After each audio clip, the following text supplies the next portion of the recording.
You have your products page. This is where all of your programs that you've written will be stored and can be pulled up to run again later. There's two ways basically of programming this controller. You can write a program using just numbers, or you can draw a part. The first thing we'll do is we will draw a part. So we go new product. We have to give it a product ID. It can be letters, numbers, any combination thereof. Caps lock, you want that on. Enter that. Product description is your in-house description of what you want the part called. It doesn't have to have anything entered if you don't want to. Skip that.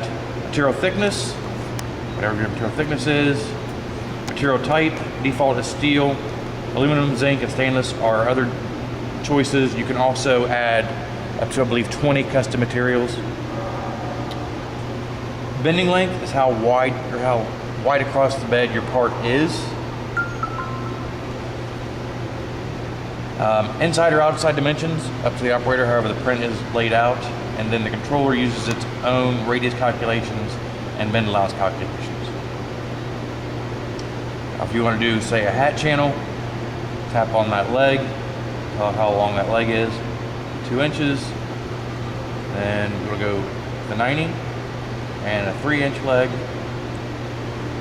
and then do 90, and we'll say that's 6 inches.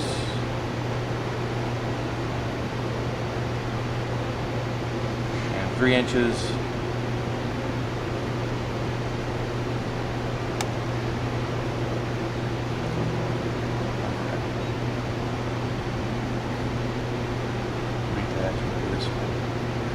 And 2 inches.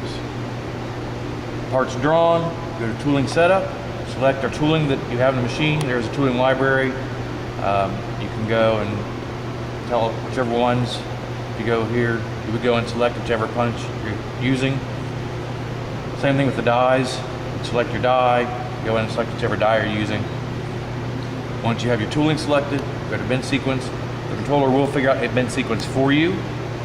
Unbend it all the way. Once it's unbent, it'll tell you actually what size the blank should be to make this part. Once you're done with that, you go to automatic, and you can go to graphical. You can actually view the part, which way the part should be oriented in the machine. There's bend 2, bend 3, and bend 4. At that point in time, you're ready to run that part.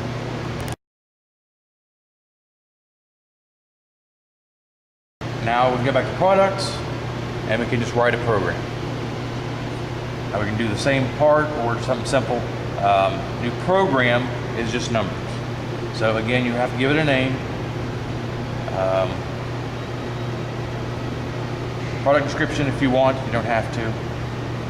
We're going to use angle mode. Asking for material thickness again. It always asks for that. Material type. Which punch we want to use. We're using this punch. Which die you want to use. We're going to use this die. We are air bending. Our bending length is 36 inches. Our angle is a 90. And we want our back gauge at 3 inches. That's step 1. If I want to then add more bends, I would insert bends. It copies step 1 into step 2. Then I just have to go and modify whatever changes. My back gauge dimension, if it's different, 2 inches. Insert another bend. Now I'll say I want a 135 instead of a 90, change my angle, and there's those 3 bends.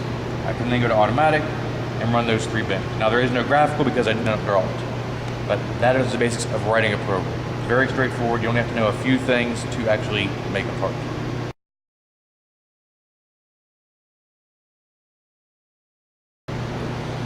There's also here tooling library. So all of your punches and dies will get programmed into the controller. That way, and it will always be there. Whenever they write a program, they will go and select whichever punch and die they want to use. You can do hemming dies, flattening dies, radius dies, or punches in this case. And then bottom dies, same thing. Very easy to program the tooling. Very easy to select it.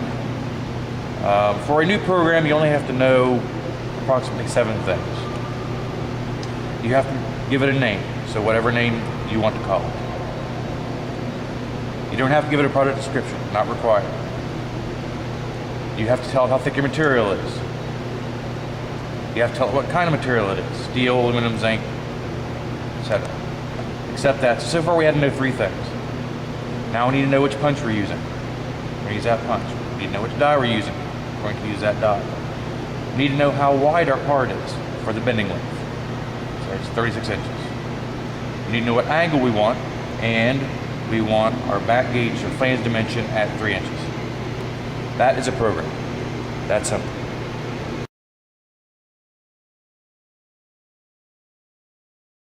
Again, we're on a Delem D858 Touch.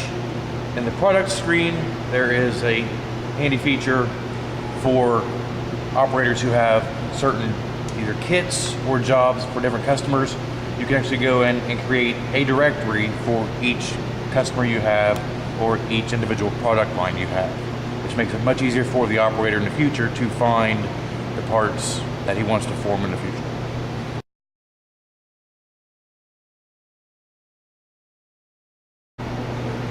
At the bottom of the Delem D58 Touch Controller, these are all your different menus.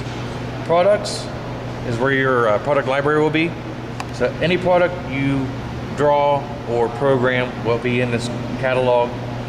Again, you can add directories, you can change directories as many as you want. It is Windows based. Drawing is if you draw a part, this is where you actually draw it or go in to modify it and edit it. Tool setup is where you go and you select which punch and die you're using out of your tooling library. Bend sequence is where you come up with a formula, or the controller does, to bend the part that you programmed if you draw. If you only write a program, you only have program. These 3 are only used when you draw a part. Program, as you can see, all the numbers are populated just like as if you program or wrote a program from the drawing that you drew and drawing.